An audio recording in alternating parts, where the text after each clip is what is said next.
ನಮಗೆ ಧರ್ಮಶಾಸ್ತ್ರವನ್ನು ಕೊಟ್ಟ. ಎಷ್ಟೋ ಶ್ರಮ ಬಿದ್ದ.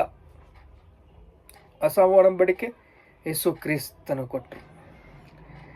ಆದಿಕಾಂಡ 1ನೇ ಅಧ್ಯಾಯ 2ನೇ ವಚನ ನೋಡಿ, ದೇವರ ಆತ್ಮ ಜೀವ ಜಲ ಸಮೂಹದಲ್ಲಿ ಚಲಿಸುತ್ತಿತ್ತು. ದೇವರ ಆತ್ಮ ಜಲದ ಮೇಲೆ ಚಲಿಸುತ್ತಿತ್ತಂತೆ. ಏನು ಮಾಡಬೇಕು? ಈ ಭೂಮಿ ಮೇಲೆ ನಾವು ಮನುಷ್ಯರನ್ನು ಪೂರ್ಣ ಆನಂದದಿಂದ, ಪೂರ್ಣ ಸಂತೋಷದಿಂದ, ಪೂರ್ಣ ಸಮಾಧಾನದಿಂದ ಮಾಡಬೇಕು, ಮಾರ್ಪಡಿಸಬೇಕು ಅಂತ ಅಂದರೆ ದೇವರು ಯೇಸು ಕ್ರಿಸ್ತನನ್ನು ಭೂಮಿ ಮೇಲೆ ಕಳಿಸ್ಬೇಕು. ಯೇಸು ಕ್ರಿಸ್ತನನ್ನು ಶಿಲುಬೆ ಹತ್ತಿಸ್ಬೇಕು. ಯೇಸು ಕ್ರಿಸ್ತನನ್ನು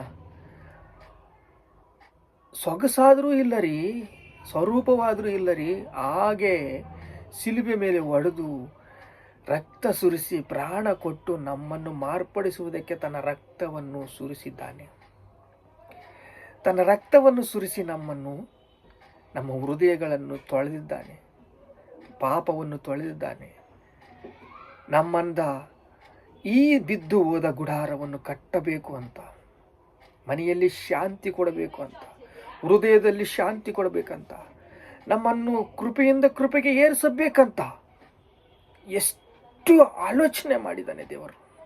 ಶಿಲುಬೆ ಹತ್ತು ಮಗನೇ, ರಕ್ತ ಸುರಿಸು ಮಗನೇ ಅಂತಂದು ಹೇಳಿದ್ದಾನೆ.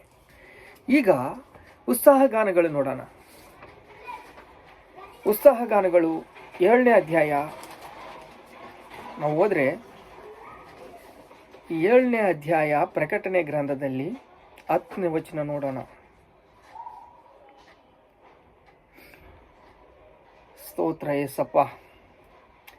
ಮಹಾಸಮೂಹವು ಸಿಂಹಾಸನದ ಮೇಲೆ ಮುಂದೆ ಯಜ್ಞದ ಕುರಿಮರಿದಾತನು ಮುಂದೆ ನಿಂತಿದ್ದರು. ಮಹಾಸಮೂಹವು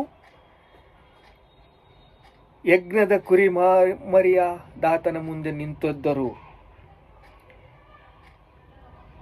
ಅವರು ಸಕಲ ಜನಾಂಗಗಳು, ಪ್ರಜೆಗಳು, ಸಕಲ ಸಭೆ, ಭಾಷೆ ಮಾತಾಡುತ್ತಿರುವವರು ಬಿಳಿಯ ನಿಲುವುಟಂಗಿನ ತೊಡಗಿಕೊಂಡು ತಮ್ಮ ಕೈಯಲ್ಲಿ ಖರ್ಜೂರಗಳನ್ನು ಹಿಡಿದುಕೊಂಡು ಅವರು ಸಿಂಹಾಸನಾಗಿಸಿರುವ ದೇವರಿಗೆ, ಯಜ್ಞದ ಕುರಿಮರಿದಾತನಿಗೆ ನಮಗೆ ರಕ್ಷಣೆ ಉಂಟಾಯಿತು ಸ್ತೋತ್ರ, ನಮಗೆ ರಕ್ಷಣೆ ಉಂಟಾಯಿತು ಸ್ತೋತ್ರ ಅಂತಂದು ದೇವರನ್ನು ಸ್ತುತಿಸ್ತಾ ಇದ್ದಾರೆ. ಸ್ತೋತ್ರವು, ಪ್ರಭಾವವು, ಜ್ಞಾನವು, ಕೃತಜ್ಞತಾ ಸ್ತುತಿಯು, ಮಾನವು, ಬಲವು, ಶಕ್ತಿಯು ದೇವರದು. ರಾಜ್ಯವು, ಶಕ್ತಿಯು, ಬಲವು, ರಕ್ಷಣೆ ಕ್ರಿಸ್ತನದಾಯಿತು.